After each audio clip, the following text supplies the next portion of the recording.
Hey everyone, you're with Tesla Tom. Thanks for joining us this afternoon. So this article is on the abc.net.au website, and it's a piece on saving money on your power bills, and I'll have it next to me here so you can see what's going on. So as you can see, it says saving on power is hard, particularly when you can't understand your bills.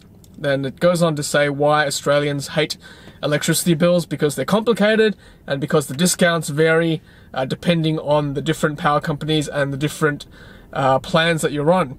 So the big part of this article goes on to talk about the complex discounting, and because of that it's hard to compare between different companies. So let's read this bit here. Let us count the different ways a discount may be applied. Some discounts are worked out as a percentage of usage charges, while others are based on the total bill. Some discounts are before the receipt of concessions, others after. Some discounts are before solar feed-in receipts, others after.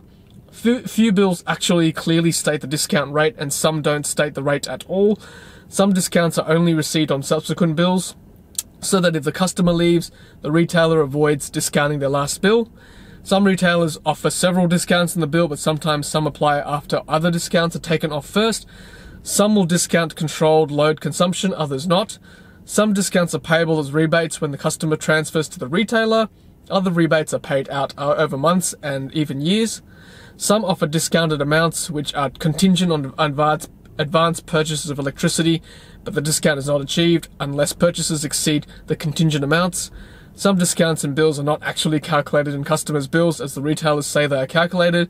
Some retailers take upfront payments from customers and then feed those payments back to customers on each subsequent bill as if they are discounts. Most discounts are conditional on customers doing something, usually paying the bill on time, but some are unconditional. Some bills have both conditional and unconditional discounts, others just one or the other. If your head is hurting, well, you're not alone. My head's hurting as well reading all those types of discounts. Then it talks about the different types of tariff charges in bills in Australia. Then it says, if that isn't enough, electricity tariffs in Australia are stunningly complex commercial arrangements. They have daily charges and a wide range of methods for charging for consumption, flat rates, daily, monthly or quarterly block rates, time of use rates with 2 or 3 bands, combinations of time of use and block rates, one or more separate rates for controlled loads or different types, consumption rates that are seasonal, and now some bills with peak demand charges. Solar feed-in rates offered by retailers often, but not always, vary depending on the receipt of subsidies.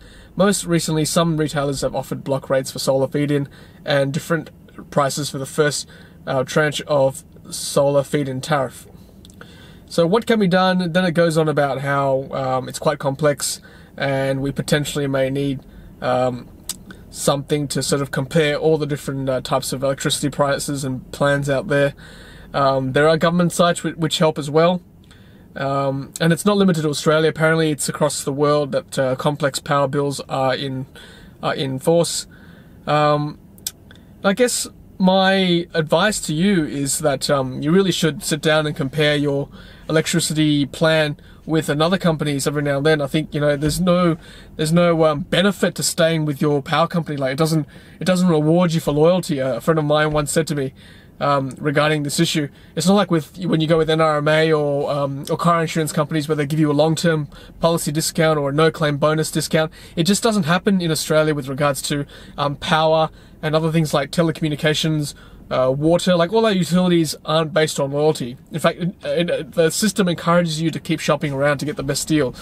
You know, it seems a bit funny, but that's the way it is. And I think if that's the way it is, you should work around these things and make sure you always get the best deal.